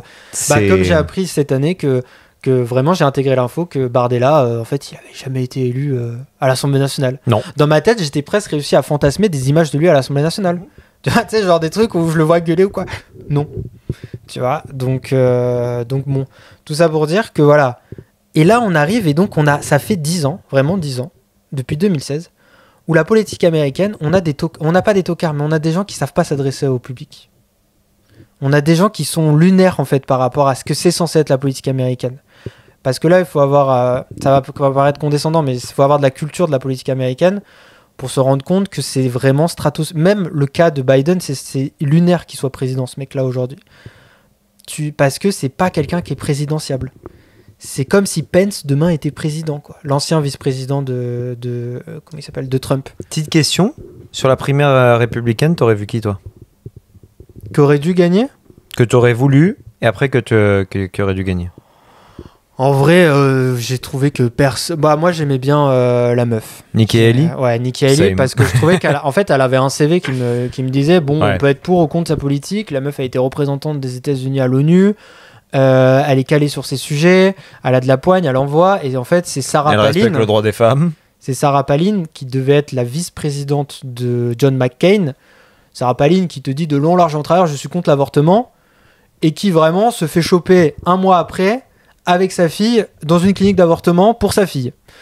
Donc tu te dis, voilà, ça a cramé, c'est une des raisons pour laquelle McCain aussi a perdu, mais tu te dis, voilà, c'était vraiment la pire meuf possible, et donc c'était la version 2.0 de ce meuf-là en réussi, en fait, qui a appris des erreurs des anciens, tu vois. C'est un peu pour la même raison que je pense que la version d'après de Mélenchon sera élue, par exemple. La personne qui reprendra les mêmes trucs que lui. Mais donc voilà, c'est même pareil Marine Le Pen et Jean-Marie Le Pen. Les versions d'après généralement s'en sortent mieux. Et donc je me suis dit, elle va plus s'en sortir. Une nouvelle mise à jour. Mais donc moi je me dis vraiment, là ils mettent n'importe qui représente vraiment l'idée qu'on s'en fait. Quelqu'un qui ressemble à Bill Clinton, quelqu'un qui ressemble à Reagan, quelqu'un qui est présidentiel. Je sais pas comment dire au dehors du terme de présidentiel, quoi. Quelqu'un qui incarne une certaine classe américaine. Mais vraiment, tu vois. Et la dernière peut-être qui avait ça, mais elle était trop corrompue, elle était trop larguée, c'était Clinton. Parce que le coup des emails, là, pour le coup, c'était clairement terrible. Et puis même, elle n'était pas détestée, mais ça se passait pas bien, quoi. Alors, donc... Ouais, vas-y, fini. Et donc voilà, donc j'ai là, une question pour toi, parce que moi, ça me turlupine depuis si on 2 avait ans, un ça. candidat qui coche juste ces cases-là, Trump se fait exploser en deux. Mais vraiment, hein. Mais là, après on finira sur cette dernière section, mais vas-y. Mais c'est ma question un petit peu, mais pour finir cette section, je pense qu'elle est importante. Est-ce que c'est un manque de culture politique, tout court, et ça serait totalement logique parce que je connais pas non plus les politiques de tous les pays, mais la France, c'est 60 millions de pélos répartis sur un tout petit territoire. 65, mais oui. Ouais, oui, c'est vrai. Putain, bientôt 68, je crois, en plus. J'ai encore les chiffres de quand j'étais gamin. Moi aussi. Comme on est 6 milliards pour moi, tu vois, sur Terre, on n'est pas 7,5 ou un truc comme ça. Moi, c'est le genre de question dans un quiz, je peux me tromper. Ah, mais c'est juste que moi, j'ai les vieux chiffres de quand j'ai appris. Moi, je peux dire, on est 7 milliards, je crois. Aux États-Unis, ils sont un peu plus de 335 millions, un truc comme ça. Ouais, c'est ça. J'ai l'impression qu'en France, tu tournes le regard à droite à gauche, t'as un homme politique qui veut devenir, ou une femme politique qui veut devenir président. J'ai l'impression qu'il y a ce truc. Alors voilà. J'ai l'impression qu'aux États-Unis, c'est où est Charlie ? On cherche des gens qui seraient potentiellement bons, qui auraient un bon CV, qui seraient motivés. Est-ce que c'est qu'ils existent et qu'on les connaît pas parce qu'ils font pas les manchettes dans les pays étrangers ? Est-ce que c'est que la fonction est réservée à la supra-élite et donc du coup ils sont pas placés sur la map ? Pourquoi on a l'impression que finalement il y a personne ? Parce qu'il y a plusieurs réponses en vrai, mais globalement c'est une très bonne question en vrai, parce qu'en vrai même moi j'ai pas la réponse, même après avoir tout étudié et tout, je suis vraiment en mode franchement je sais pas, mais globalement c'est parce que déjà faut lever des fonds monstrueux, donc il faut être un commercial en vrai, de base, il faut vraiment avoir la capacité d'aller chercher de l'argent. La campagne de Clinton c'était 600 millions de dollars. La campagne là actuelle, je crois que déjà de Biden, c'est 300 millions déjà. Alors que c'est une campagne qui est quasiment inexistante en son temps. Hein. Il n'a pas fait énormément de meetings, etc. La campagne de Trump, si on considère depuis qu'il s'est déclaré candidat, elle va, je crois, frôler le milliard ou pas loin, tu vois. Les chiffres sont devenus déraisonnés. Mais il faut être capable, à minima, de lever 300 millions de dollars. Je pense que tu as vu quand tu essaies de lever de l'argent pour un projet, à quel point ça peut être dur quand tu n'as pas vraiment de contact. Donc, il faut déjà que tu sois dans les bons cercles, dans les bons trucs, que tu aies vraiment les bons contacts. Il y a un momentum aussi qui se crée, il faut que tu sois là au bon moment, au bon endroit. Tu vois, on va en reparler pour finir, mais Kamala Harris, faut avoir de la chance, là, rendu là, en vrai, pour être là. Puis, il faut t'associer aux bonnes personnes. Il faut bien choisir tes chevals de bataille. Par exemple, tous ceux qui ont choisi l'avortement, ils sont cramés aujourd'hui. Parce que soit tu es méga pro-avortement, et du coup, l'aile un peu droite des démocrates, ils veulent pas te soutenir. Soit tu es vraiment contre. Et du coup, l'aile un peu libérale des républicains, il veut pas te soutenir. Donc, il faut que tu arrives à choisir tes bons trucs pour que ça soit un peu bien, tu vois. Un des fers de lance d'Obama, ça avait été la légalisation du cannabis. Parce que c'était assez tranquille, finalement. En tant que président noir américain, on pouvait pas dire que c'était une drogue problématique, tu vois. Parce qu'on a souvent associé le cannabis aux afro-américains, noirs américains aux États-Unis aussi, c'est pour ça. Donc, tu sais, c'est tout ça. Mais je pense que le principal obstacle, c'est déjà avoir fait les bonnes écoles. Parce que tous les présidents américains, là, beaucoup viennent d'une même, pas secte, mais d'une même, comment on dit, fraternité. Fraternité. Alors cette fraternité, elle est dans toutes... De Harvard, ouais, mais elle est dans toutes les Ivy League, là, dans toutes les grandes universités américaines. Donc, c'est pas un truc qui est complotiste, c'est juste des mecs qui se sont dit on va se faire un réseau, les gars. Réseau. Et en fait, c'est un réseau dans toutes les grandes universités américaines, hein, c'est tout. Et rentrer dans ce réseau, faut déjà... Quasiment que ton père, depuis la maternelle, il est préparé ton chemin. Après, c'est là où tu as un momentum, mais il faut réussir à rentrer à l'université. Ouais. L'université, c'est minimum 100 000 balles par année pour rentrer dans cette université. Donc déjà, en fait, le plus gros obstacle, c'est l'argent. Si tu as l'argent, pour réussir à te créer les contacts, après, c'est une question de momentum, de choix, de avec qui tu vas t'associer. Tu vois que Bill Clinton, ça soit un petit gars de l'Arkansas qui s'associe à Hillary, bah, ça a fonctionné. Mais Hillary, entre guillemets, c'était une femme qui était très très féministe, très portée. Elle a fait un discours à l'ONU dans les années 80 qui était super connu et tout. Et bah, elle a dû fermer sa gueule et elle a dû mettre des petits costards. Elle a dû dire l'avortement c'est peut-être pas si ouf pour soutenir son mari parce qu'ils avaient le long game en tête. Obama, pareil avec sa femme, avec Michelle Obama. Elle a dû, voilà. C'est qu'aussi les gens de qui tu t'entoures, faut qu'ils soient prêts à faire des sacrifices.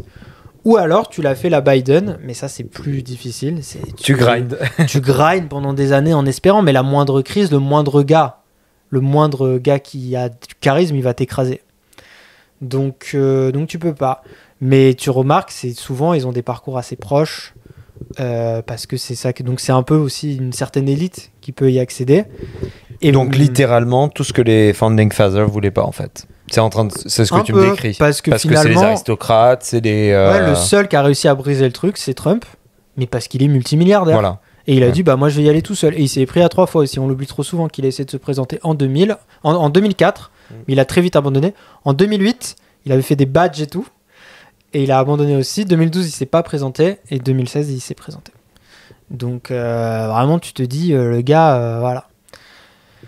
Mais donc, toi... Et donc, il y a des gars, hein, par contre, qui sont très... qui sont là, hein, qui sont chauds, qui sont capables d'être président demain. Et Gavin, machin, là, le sénateur Californie, il est très chaud. C'est ça, moi, c'est... Le ministre des Transports, il est très déter aussi. Pete Buttigieg, là, je sais plus quoi. Il est très fort, ils sont très chauds aussi. Quand tu t'intéresses, il y a des noms qui reviennent. Mais même moi qui m'intéresse, qui des fois veut voir les trucs et tout, c'est comme là, savoir qui vote quoi à l'Assemblée nationale française, quoi. Faut vraiment que faut chercher, quoi. Ouais, faut vraiment s'y intéresser de fou, mais il y en a. Mais c'est juste qu'après, eux, ils jouent leurs cartes. Puis le mieux, c'est d'être vice-président avant. Parce que tu vois, alors, encore une fois, je suis pas les médias américains autant que les Français, mais j'écoute RMC tous les matins. Bon, bah, on a quasiment toutes les têtes de tous les partis qui passent. En un mois, t'as fait le tour. Et ils tournent. Et tu vois qui sont les leaders, tu vois tout ça. Ah, mais aux États-Unis, t'as un truc que nous, on n'a pas en France, c'est qu'il y a la télé nationale. Ah, ok. Là, la télé nationale, mais nationale au niveau de l'État. Les mecs, ils ont des chaînes câblées au niveau des États. Oui. C'est comme si le big name, le prochain big name pour être président français, il était de la région PACA. Donc il passait que sur France 3 Provence, quoi. C'est tout. Alors le mec, il est ultra connu, tu vois. Mais c'est l'équivalent de ça. Tu parles de Ciotti, là, hein, fais gaffe. Hein. non, mais je pensais pas à lui, mais je pensais à ma région à moi, en fait, tu vois. Mais je me suis, pareil, les Ronald. C'est Ciotti, ouais. Ouais, malheureusement, tu vois. Ronald, ça serait Mélenchon. Tu vois, par exemple, en fait, les premières images qu'on a, par exemple, de Bill Clinton, quand il est devenu un gros nom, c'est quand il a été sénateur de l'Arkansas, et donc il était en boucle sur les télés de l'Arkansas, quoi, et de l'État voisin d'à côté. Mais si tu regardes pas ces chaînes-là, les mecs, tu les vois jamais. Et c'est normal, parce qu'avant d'avoir un destin national, tu dois être local. Tu dois être local très fort et très connu et être très fort. Et ton destin national, il se crée dans le momentum. Et le momentum, tu le contrôles pas. Là où Macron a été un big name national, personne ne le connaissait localement. On n'a pas trop cette culture. On l'avait, mais elle change. Ouais. Parce que Tulle, c'était le domaine de François Hollande, séculaire. Mais là, on a eu un grand travail exceptionnel pendant les législatives de la part des médias locaux. Voilà. Avec notamment tous les candidats RN qui sont passés pour des immenses tocards et qu'on leur posait 2 questions finalement qui étaient assez simples. Hein. Comment vous comptez financer tel truc ? Je sais pas, l'immigration. Fait là quand même, il y a quand même des liens. Qu'on soit pour ou pas le RN, qu'on s'en fout, extrême droite et tout, on enlève tout le débat. Juste la logique de répondre comment vous comptez financer la baisse des impôts, l'immigration. La réponse c'est ça, c'est pas on va renvoyer tant d'étrangers de pourcentage, ça va libérer tant de places. L'immigration. Je suis content de le savoir. Hein. C'est bien, c'est un beau truc. Mais donc, peut-être pour finir un peu sur les candidats et tout, toi maintenant, parce qu'on a promis ça à nos auditeurs, qui tu vois gagner ? Et comme ça va pouvoir nous faire le truc. Déjà, qui tu vois démocrate ? Qui je vois démocrate ? Moi, il y a mon candidat chouchou, comme je t'avais dit, c'est Michel. Pourquoi ? Michelle Obama. Explique-moi pourquoi Michelle Obama. Parce que ça va avec ma logique de convaincre. Ça va avec ma logique, à mon avis, peut-être pas à cette élection, mais à la prochaine, le couple Obama, on n'a pas fini d'en entendre parler parce qu'ils ne sont pas repartis totalement dans l'ombre. Il y a eu les livres qui sont sortis, qui ont fait beaucoup parler d'eux. Le livre Devenir là, de Michelle Obama a plu à toutes les mamans. Même outre-Atlantique, je veux dire, ma mère l'a écouté je sais pas combien de fois en livre audio. Je veux dire, c'est un livre qui a été best-seller pendant je sais pas combien de temps, etc. Où il n'y a pas juste une vie qui est racontée, il y a une personne, il y a un projet, il y a une vision en fait qui est projetée à travers ça. Obama, comme le livre d'Obama. C'était une vision, c'était un programme presque. Comme se veut faire Zemmour des fois. Bah exactement. C'est le même concept qu'il veut faire à travers ses livres, hein, sauf que c'est vachement moins bien. Et je pense que la France n'est pas dans le même beat, parce qu'on a déjà cette culture de beaucoup de gens qui s'expriment et qui essayent de se penser visionnaires, mais je pense qu'ils ont réussi à casser un espèce de plafond de verre, notamment parce que c'est les Obama. Tu vois, maintenant c'est le clan Obama, c'est Clinton etc. 2.0. Voilà. C'est les Clinton ont réussi pour moi. Et je pense vraiment... Ils vont réussir leur pari, quoi. C'est ça. Et quasiment, je me dis, mais peut-être que Michelle Obama, elle perdrait des plumes à se lancer maintenant. Est-ce qu'elle n'aurait pas intérêt à attendre ? Peut-être que ça foire et que Trump passe, ce qui est mon idée. J'ai une vraie question pour toi. Ouais. D'où elle tire sa légitimité ? Parce que cette femme, c'est mon argument, c'est mon seul argument. Elle n'a pas de carrière politique. Mm-hmm. C'est la femme de quelqu'un. Et la Flotus, la First Lady, elle est pas... comment dire ? Là, on en a fait tout un plat de Michelle Obama, mais elle a fait l'équivalent des pièges jaunes. Hein. Bah oui. Son truc de bouger, manger plus, là, notamment sa campagne contre l'obésité, qui après Trump est arrivé, a dit il n'y a pas d'obèse. Lui-même, l'étant, il a dit il n'y en a pas. C'est Obélix. Il s'est dit voilà. Mais en soi, elle n'a pas pris des stands politiques très intéressants. De dire on est contre les enfants malades. Oui, c'est une bonne idée, effectivement. Donc c'est pour ça que je dis que c'est l'équivalent des pièges jaunes, quoi. Et en soi, elle n'a pas de carrière politique. Je suis allé voir sa page Wikipédia. Sa dernière carrière politique, c'est quand elle a travaillé à la mairie de je sais plus quel état dans les années 90. Après, elle a été avocate. Mais avocat, je suis désolé, ça te donne pas les clés normalement. Oui, mais comme Kamala Harris a été procureure. Sénatrice. Oui, bien sûr. Mais dans le sens et que vice-présidente, elle a une carrière vraiment politique. Trump l'était pas. Oui, mais c'était pas la femme de quelqu'un. Moi, il y a une certaine forme. Oui. Alors là, c'est pas parce que c'est une femme. C'est parce que c'est la femme de quelqu'un qui tout le monde a bien compris qu'il était sexiste. Parce que c'est la femme de quelqu'un qui a eu le pouvoir, mais ça serait un homme, je dirais la même chose. S'il avait pas de carrière politique, je sais que on peut pas me croire, mais je dirais d'où tu tires ta légitimité, quoi. C'est pas en étant dans le bureau ovale. Elle a une plateforme, elle a une vision. À partir d'une vision, tu te fais une plateforme politique, mais pour que tu fasses une plateforme politique, il faut que tu sois en campagne. J'ai compris. Tu vois ce que je veux dire ? Non, mais j'ai compris qu'elle a. En fait, pour toi, c'est qu'elle a un projet. Exact. Okay. Et c'est là où elle peut convaincre derrière. Ouais. Parce que à la fin, je pense pas que ça prenne. Ça prend beaucoup plus que ça. Ça prend des fonds, ça prend tout ce qu'on a expliqué, et etc. Ils les auront, par exemple. Ils ont pas de problème avec tout ce que je t'ai dit. Ils l'ont. Mais je pense que c'est de là qu'elle va tirer sa légitimité. C'est l'idée de dire, mais les gars, moi, je vous amène dans quelque chose qui est beaucoup plus grand. Un peu à la Macron. Un peu Macron qui ne sort pas, qui n'avait pas de mais tu crois projet. Pas que toi qui as vu le documentaire sur 4chan, l'idée qu'on est dans un deep state, l'idée que genre il y a pas d'élection, que genre les gens c'est des pantins qu'on remplace, etc. Oui. Le fait, ce qu'on a un peu eu en avant-goût avec Clinton, avec Hillary, ça va pas être multiplié x 10. Bien sûr. Elle fera pas voter les républicains, elle fera voter les démocrates. Mais tu crois pas qu'ils vont encore plus se radicaliser ? Mais on s'en fout, ils votent déjà ces gens-là. Non, mais du coup, ça va te donner un candidat peut-être plus radical que Trump. Bah, déjà, il faut voir. Mais il faut voir. Oui, là, voilà. Là, je tire à. Mais dans le sens que moi, comment dire, avec mon peu de connaissances, malheureusement, de ce truc-là, moi, je vois des démocrates qui sont pas motivés. Je vois pas des démocrates qui sont motivés par Biden. Par Kamala, c'est à voir. C'est vraiment à voir. Ouais. Mais par Michelle, je pense qu'elle peut revenir chercher des vieux. Obama mania, quoi. Voilà. Comme on avait. Ouais. Totalement. Revitaliser le parti. C'est ça. Et se bâtir elle jouerait sur la nostalgie qui est la pire émotion. Elle jouerait sur la même nostalgie. Mais qui fait vendre. Oui, qui pour moi est la plus grande, qui est de c'était mieux avant. Ouais. Donc je vais me dire c'était moins pire avant parce que j'ai tout oublié. On a oublié qu'Obama c'était le président pendant la crise des subprimes. Hein. Il en a hérité. Je dis pas que c'est il en a hérité. Mais voilà. Mais ok. Mais tu vois, c'est vraiment cette idée-là, et c'est pour ça que. Et pas là, du coup, parce que là, faut que c'est demain là, ou. Ouais, c'est ça. C'est dans un mois, je crois, leur convention à eux. 19 août, je crois. 19-20 août. La question, et alors là, ça prend vraiment, je pense, plus de connaissances. En France, ça serait possible. Parce qu'on l'a vu, en 3 semaines, tu es capable d'avoir des gens qui sortent du chapeau et qui deviennent des leaders. Marine Tondelier, qui me fait recroire en la gauche, moi, un truc de malade. Ah, quoi qu'on en dise, Bardella, pour les élections européennes, ils l'ont sorti très vite aussi. Hein, quand voilà. même. Mais il était déjà... Mais Marine Tondelier a vraiment sorti de nulle part, tu vois. Elle a fait voter une gauche qui avait jamais voté écolo, tu vois.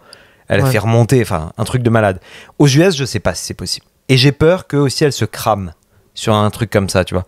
Pour moi, Trump, c'est l'avenue royale pour l'instant. C'est vraiment, si ton scénario se réalise, qui est de dire, prenez quelqu'un de plus cohérent que Biden et on votera pour lui. Ah, mais moi, c'est la pire nouvelle pour Trump.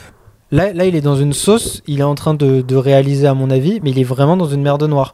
Parce que là, il se rend... Oh, c'est parce qu'on a un timer pour savoir où est-ce qu'on en est. J'avais oublié de couper le son. C'est terrible. Ouais, je pense pas non plus, mais bon, si jamais vous avez entendu un bip bip, c'est ça. Mais en gros, il est dans une sauce absolue parce que, premièrement, il devient le candidat le plus vieux. Ça m'étonnerait qu'il nous sorte... Elle l'a dit, Kamala. Hein. Mais ils ont que 4 ans d'écart avec Biden. Hein. Alors, bien évidemment, c'est pas les mêmes 4 ans. Hein. On verra après dans 4 ans, on voit ce qu'il en est aussi. Mais il devient automatiquement le mec le plus vieux. Donc, tous les trucs du débat cognitif, de machin, etc. Et Trump, il a ses petits déboires. Il se trompe de ville des fois où est-ce qu'il est. C'est normal, quand t'as 78 ans, 77 ans, de pas savoir dans la ville dans laquelle t'es, alors qu'il l'enchaîne quand même, c'est un peu normal. Des fois il se trompe de nom aussi, il confond des trucs et tout, donc c'est normal, il a un déclin, mais c'est pas problématique, c'est de la fatigue je pense plus qu'autre chose. Et puis ça va avec son discours parce que de toute façon les gens ils acclament derrière, donc oui, donc c'est pas dangereux comme Biden. Il n'est pas une dinguerie de plus ou de moins. Non, mais donc déjà il devient automatiquement le mec le plus vieux. Ensuite, n'importe qui vont mettre va paraître plus cohérent et distingué que lui. Parce que c'est vraiment pas compliqué d'être plus cohérent et distingué que lui. Il faut juste se tenir un peu droit, ne pas s'affaisser complètement sur son pupitre et ne pas avoir un rhume ou ne pas être... Voilà, d'avoir quelqu'un qui débat. Et moi, je pense que ça va pas être Michel. Parce que je te rejoins, le momentum, il est trop court. C'est la sortir du chapeau. Et c'est surtout essayer d'expliquer pourquoi pas Kamala. Voilà, ça aussi. Parce que l'argument ultime du vice-président, c'est qu'il est censé prendre la place du président quand celui-ci n'est plus capable. Notamment dans les donations. Parce qu'ils achètent un billet. Ouais, exactement. Ils disent, nous, on vote pour les deux. Donc, la logique voudrait que là, il n'a pas été officiellement investi, Biden, mais normalement, à mes yeux, devrait même pas y avoir de primaire. Parce qu'on est trop tard, etc. Mais Kamala a dit qu'elle voulait faire une primaire. Voilà, il y aura une légitimité. Mais Gavin, le gars qu'on parlait, News, je sais plus quoi, Gretchen aussi, une autre meuf sénatrice aussi qui est très influente, tous les candidats potentiels se sont ralliés à Kamala. Entre le moment où elle a dit qu'elle voulait faire la primaire et Biden, je crois que c'est 60 ou 80 millions de dollars qu'elle a levé par les petits donateurs. Petits donateurs, c'est les gens comme toi et moi. Ou en tout cas, les gens qui mettent pas des millions. Quoi. Nancy Pelosi lui a donné son aval. Les 50 représentants de chaque État, des démocrates, ils ont un représentant par État, ont dit OK. Ultimement, ça reste les grands électeurs, donc les 3600 inconnus du grand public qui vont décider. Mais il va falloir qu'ils aient des sacrés arguments pour pouvoir s'opposer à Kamala. Et parce que c'est une candidate qui, a priori, va mettre tout le monde d'accord. Et parce qu'il faut aller vite aussi. Et Kamala, pour moi, c'est le pire cauchemar pour Trump, pour 2 raisons. La première, c'est que c'est facile, entre guillemets, de le faire passer pour un mec déraisonné face à Kamala. Parce qu'elle coche plein de cases que le parti républicain, où c'est un peu casse-gueule, quoi. Parce qu'ils peuvent pas l'attaquer sur le fait que c'est une femme, peuvent pas l'attaquer sur le fait qu'elle est racisée, peuvent pas l'attaquer sur le fait qu'elle est... aussi, elle a des origines... je sais pas utiliser le bon indienne. Terme. Indienne, ouais, mais... d'Inde, je sais plus si c'est d'Inde ou si c'est indienne... oui, c'est ça, d'Inde. Donc tout ça, c'est très compliqué. Elle a une vraie carrière politique, donc c'est très complexe. C'est vraiment pas une bonne personne, par exemple, parce qu'elle va vous dire qu'elle se bat pour les droits des Noirs américains. Mais c'est elle qui a mis en pratique la politique de Clinton qui était de plus criminaliser les petites infractions, notamment le trafic de cannabis. C'est ça, les petites infractions. Et on sait que ça touche d'une manière déraisonnée les Noirs américains. Donc elle savait pertinemment, dans les années 90 en faisant ça, qu'elle allait juste cibler et mettre des Noirs américains déjà pauvres, encore plus pauvres et encore plus en prison. Et les surreprésenter dans les prisons, etc. Donc elle a ses défauts, c'est un exemple parmi tant d'autres. Mais c'est une bête d'oratrice. Moi, je vous renvoie au débat... ancienne procureure générale. Je vous renvoie au débat... Elle a un CV, là, nana. Pence, Kamala. Nana n'étant pas... où c'était incroyable, quoi. Elle l'a démonté, Pence. Et là, on a un mec... L'an dernier, là, quand il avait une mouche sur lui, là... C'était un Playmobil, il est mort, ce gars. C'était incroyable. Là, on a un mec qui est accusé face à une procureure. Ah oui, mais merci que tu dises ça, putain. J'ai pensé ce matin, je me suis dit, il faut que je le dise dans le podcast. Oui. On a quelqu'un qui maîtrise tous les textes de loi, qui est ultra forte, parce que procureur, c'est un métier qui est super dur. Et ils ont voulu se la donner à l'américaine dans le podcast qu'on avait fait sur Anatomie d'une chute. Ouais. Mais imaginez-vous que c'est ça, x10 aux États-Unis. Il y a une culture du procureur qui est genre, c'est le poste le plus. C'est même mieux que juge, c'est mieux que tout, procureur. Dites-vous qu'à un certain niveau de procureur, les gens ils votent pour le procureur. C'en est à ce niveau-là. Bah, c'est d'ailleurs Batman 2. Harvey Dent. Harvey Dent, il veut être procureur. Il veut être procureur général, donc vous avez comme vraiment une mania autour des procureurs aux States. Non, le procureur, c'est le gars qui. Un gars qui a fait tomber, comment il s'appelle Al Capone pour tax evasion, là, pour fraude fiscale, c'était un procureur. Les mecs, voilà, c'est les grands, souvent, de la justice américaine, souvent, c'est des procureurs. Et donc, elle a été sénatrice. Et là, on est sur une double voie royale américaine pour réussir son coup. Et là, il n'y a pas d'argument fondamental contre elle. Il n'y a pas les emails, par exemple. Non. Il n'y a pas ça pourrait sortir après derrière. Ils vont creuser là, à partir de maintenant. Tu sais, il y a déjà eu l'histoire avec le maire de je sais plus où, comme quoi elle aurait profité d'une, comme on appelle, une promotion canapé, grâce à une relation extra-conjugale avec un maire qui lui aurait permis de monter les échelons, etc. Mais c'était dans les années 90, je crois que c'était en 1994. Ça n'absout pas, mais il faut le prouver. Il faut ramener le gars. Puis on a quand même, en politique américaine, je ne sais pas jusqu'où, parce que depuis Monica Lewinsky... Pas prouvé, mais tu sais que Trump, il a pas besoin de prouver. Depuis Clinton et Monica Lewinsky, le fait d'avoir des gens qui ont des relations extra-conjugales, ils sont dans une autre interface, là. Et Trump, on se souvient qu'il a été élu la même année où il a dit choper-les par... voilà. Donc, bon, je suis pas sûr que ça va tant choquer les Américains. C'est très vrai, pardon. Mais en vrai de vrai, c'est pour ça que ce qu'elle a de pire pour elle, c'est la gestion de la crise migratoire. C'est la frontière américaine, parce que qu'on lui a imposé plus qu'autre chose. Mais ça, c'est toujours... On donne toujours des trucs horribles au vice-président en disant réforme l'éducation, il n'y a pas d'argent, débrouille-toi. Réforme l'immigration, comment je peux faire ça? Donc bon. Il n'y a qu'à construire un mur, voilà. Donc bon, là, il n'y a que Obama qui n'a pas donné son accord, entre guillemets, qui n'a pas donné son soutien officiel. C'est le seul gros poids lourd qui manque. Il a attendu. Mais je pense qu'il veut que justement que la base démocrate soit solide. Je pense que lui derrière il bosse. C'est une porte ouverte. Mais donc moi je pense que ça va être Kamala qui va être la candidate. Sauf coup de théâtre. Mais là il y a quand même tout le parti qui se met derrière elle. Et c'est une logique de parti aux States. Et puis ils sont dans un mode survie là aussi les démocrates. Parce que c'est dans 100 jours. Parce que donc, c'est le 5 novembre je crois. Il y a une course contre la montre. Et le 10 septembre il faut qu'ils aient quelqu'un de sûr et certain puisque c'est le débat. Donc ils n'auront pas le choix. Qui va être son vice-président va être un choix extrêmement crucial aussi. Moi, je pense que ça va être Gavin. Je pense que ça va être un homme blanc. France Info disait ça ce matin. Il disait c'est terrible, mais aux States, on est obligé de réfléchir comme ça. Ce sera un homme blanc, chrétien, il compte, marié. Mais oui, mais il compte les races. Ils utilisent le terme race déjà, mais c'est en anglais. C'est une dinguerie. Mais ils comptent Enfin, ils ont des statistiques sur tout. Donc, non, il faut satisfaire tel électorat. Elle va pouvoir prendre l'électorat féminin, hispanophone, noir.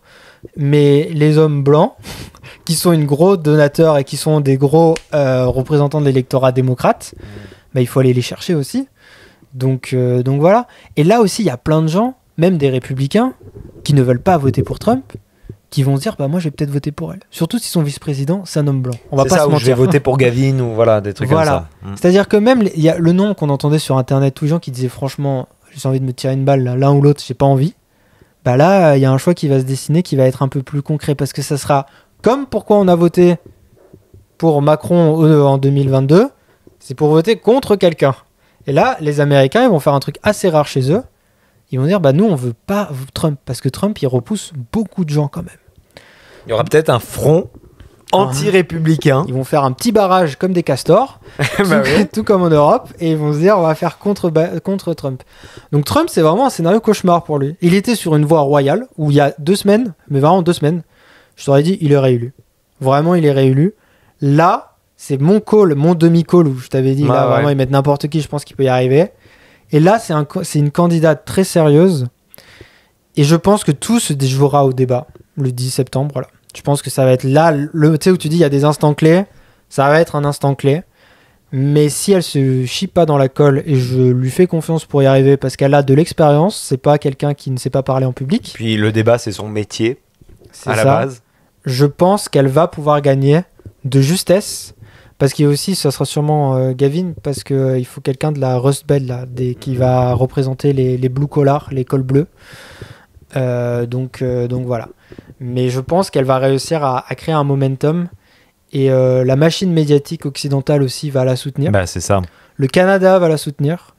Le Mexique va la soutenir. Puis tous les mainstream médias que malheureusement... Je veux pas donner du crédit à Trump, mais c'est vrai que tous les médias libéraux vont Ils sont contre eux. pousser. Oui. New York Times, Washington Post, tout ça, ça va Mais pousser Fox en News faveur de aussi Kamala. va pousser en faveur de lui. Bien sûr, oui. Mais dans le sens que je vois pas... Même ces news, je les écoutais là justement, au moment où c'est tombé en live, je me suis dit c'est eux qu'il faut aller voir.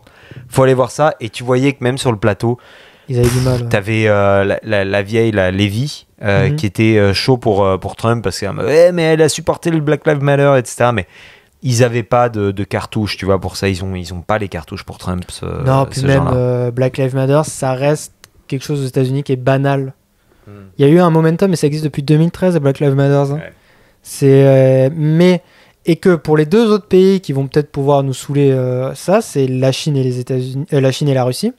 La Russie, si ce et Israël, parce que Netanyahou, il est très chaud avec Trump. Hein. Moi, je pense que mais ça peut être. Parce que Trump, il roule pour Bibi. Hein. Mais la Russie, si ce que Poutine a dit, s'il le croit ce qu'il a dit, c'est-à-dire que de toute façon, il s'en fout du président. Il sait que c'est d'autres gens derrière qui négocient les trucs, donc il en a rien à péter du président. Et même, il préfère Biden parce que c'est plus prévisible. Si, en tout cas, il croit vraiment que le président, c'est une façade, bah, ils vont préférer largement Kamala, parce que ça sera business as usual et ça sera plus simple. Et de toute façon, Trump, je pense qu'il y a quand même une angoisse qui se crée. Tu sais pas s'il peut peut-être envoyer des soldats ou pas en Ukraine. Et la Chine, ils préféreront largement Kamala Harris, parce qu'ils ne veulent pas d'une guerre commerciale ouverte avec Trump, et c'est ça qu'ils auront avec Trump. Avec Kamala, ils auront ce qu'ils ont la situation actuelle, qui est on se fait chier, mais ça va. Et l'ambiguïté stratégique pour Taïwan qui reste la même. Et donc pour eux, c'est ça. Par contre, c'est vrai qu'Israël, qui a quand même beaucoup de ressources, notamment aux États-Unis, parce qu'ils ont quand même des liens très forts avec des grands manias. En termes de réserve de voix également. Non, puis même, ils ont des gens... Alors là, c'est pas de l'antisémitisme ni rien, mais c'est vrai qu'il y a beaucoup de gens issus de la religion juive qui ont réussi aux États-Unis, qui ont énormément d'influence, genre Mark Zuckerberg, et qui ont quand même, sans forcément avoir des liens directs avec Israël, ont une... c'est normal, c'est un pays qui est basé sur la religion, tu vois. C'est comme on aurait des grands personnes, je sais pas, qui seraient ouvertement musulmans en France. Bon, on serait dans un autre concept aussi, parce que la place de la religion n'est pas la même non plus, mais qui seraient ouvertement musulmans, et on te dirait, c'est ça, l'Iran, qui serait par exemple l'équivalent d'Israël en mode, voilà, ils ont des trucs, tu te dirais, oui, c'est sûr qu'ils vont avoir une tendance culturelle et logique plus à aller vers eux que vers d'autres, quoique aujourd'hui, c'est se mettre dans la sauce que de soutenir Israël au niveau politique américaine. Donc en vrai, mais c'est vrai qu'il y a quand même une... Nikki Haley, elle a fait ses petites signatures sur les obus, hein, ça l'a pas gêné par contre. Oui, ça, moi je comprends pas ce délire-là, ça m'angoisse aussi, mais voilà, la culture de l'armement aux États-Unis. Mais donc tu te dis que c'est vrai qu'Israël, mais je pense qu'Israël, Netanyahou est en train de se cramer tout seul. Ça c'est autre chose, on fera peut-être ça c'est un autre épisode. Ouais. Je pense que vu comment ils ont déroulé le tapis rouge au président, parce que lui il est Premier ministre mais au président, ils sont en train de pousser d'autres gars en ce moment, les États-Unis, l'administration, donc je pense, puis même Trump, il doit continuer sur sa ligne, je suis un faiseur de paix. Donc la grande amitié qu'il a avec Bibi... oublie pas que sa version de la paix à Trump, c'est Peace through Strength. Oui, mais elle va s'arrêter au moment où il va devoir déployer des soldats. Ça serait un truc où ça serait terminé pour lui, parce que... Regardez comme il est bon, lui. Il connaît la politique américaine. Les bottes américaines sur le sol étranger, c'est un enjeu clé. Ou alors, il faut que ce soit un peu à l'arbor d'eux, quoi, pour qu'ils puissent y aller, tu vois. Faut qu'il y ait un porte-avions qui coule, ou faut qu'il y ait vraiment des mecs qui meurent violemment, tu vois. Mais sinon, il est cramé. Tout sa truc de je mets la paix dans le monde, avec moi c'est calme, c'est terminé. Donc là, il se crame, et même voilà. Donc non. Donc en vrai de vrai, moi, aujourd'hui, si je dois miser, je mise sur une victoire très serrée au jour d'aujourd'hui, mais on fera après le 11, j'allais dire le 11 septembre. Sûrement après le débat, on fera aussi un autre épisode, et après on fera un post-mortem du débat. Ouais, on fera un dernier épisode final après l'élection. Si on est chaud d'ici là avec la technique, on fera un live. Oh putain, ce serait bon. Si on est déter. Mais je pense que c'est elle qui est élue, mais genre on est sur du 50,49 à du 49. Hein. Ça va être. Qu'il ne va pas reconnaître parce qu'il ne reconnaît toujours pas l'élection d'il y a 4 ans. Là, dans le dernier discours, il a encore redit. Et là, il a dit qu'il ne reconnaîtrait pas en plus. Non. Mais je pense que ça serait une victoire serrée pour le moment. Ok. Avec les infos qu'on a aujourd'hui. Parce que là, on sûr. voit bien qu'en 2 semaines, 3 semaines, je vais dire, je sais pas, pour X raison, elle aussi, il suffit d'un email qui fuite et qu'on voit qu'elle est pareille. Puis voilà. Mais je pense que tu as raison, Trump, peut-être qu'il remet en cause. Je pense qu'il a peur, mais c'est normal. Hein. Ouais. Quand tu te prends une balle si proche de toi. Hein. C'est vraiment ma petite théorie perso qui se base sur une observation du visage d'un gars qui doit être aussi juste fatigué. Non, mais il a été Trump, dans son vie personnelle, j'ai lu un peu des trucs sur lui, sur sa bio et tout, il a été assez traumatisé de la mort de son père. Hein. C'est un grand vide dans sa vie. Et je pense que le fait qu'il s'est dit je vais faire la même chose à Baron, son fils plus jeune là, il y a peut-être des trucs, tu sais, des sentimentaux vraiment qui l'ont atteint, où il se dit bah moi je veux pas que ça arrive à mes enfants, tu vois. Par exemple, il a jamais bu d'alcool, enfin il revendique ça, parce que son frère est décédé de l'alcool, et il ne veut pas imposer ça aux gens. Genre, ça reste un être humain ce mec-là à la fin de la journée. Oui. Et donc moi je me dis, il y a peut-être moyen, j'espère quand même, et en même temps pas tellement, mais que ça lui fera une épiphanie dans le bon sens du terme. Quoi. À la fin de la convention, il est venu avec toute sa famille sur le stage. C'était très long. Et en fait, j'ai compris qu'il partait pas tant que Trump partait pas.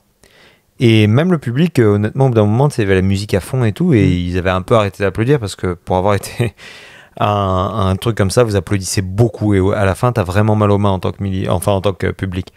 Et tu voyais un gars qui voulait pas se séparer de sa famille. Et je dis pas ça du tout pour en faire sa gloire ou quoi que ce soit. Non. Mais vraiment, je pense qu'il y a, et comme toute personne, il y a dû y avoir un shift, parce que quand t'es passé à ça de la mort, si c'est pas un complot, c'est pas... Quand t'es passé à ça de la mort, mais moi, j'achèterais pas mes concombres comme je les ai achetés la veille. Tu vois ce que je veux dire? Peut-être que s'il se relevait pas pour faire une photo, déjà, il éviterait de se prendre une balle. C'est ça. Mais tu te rends compte, c'est ça qui est ouf. C'est que ça passe à rien, et c'est pas ce qui se présentait. Il y a une relation directe, tu vois. C'est random. Il était dans une petite ville où il est en terrain presque semi-conquis, quoi, avec que des partisans autour de lui. Donc. Et ils ont une sensation de sécurité.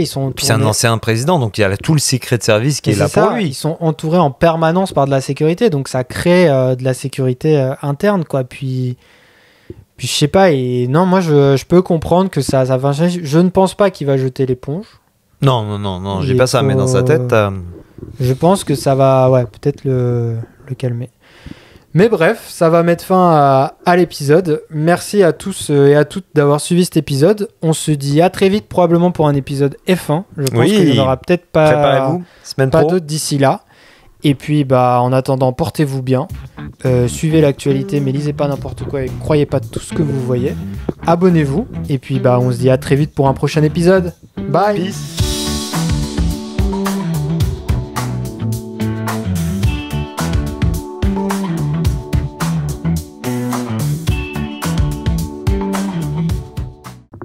Clap de fin.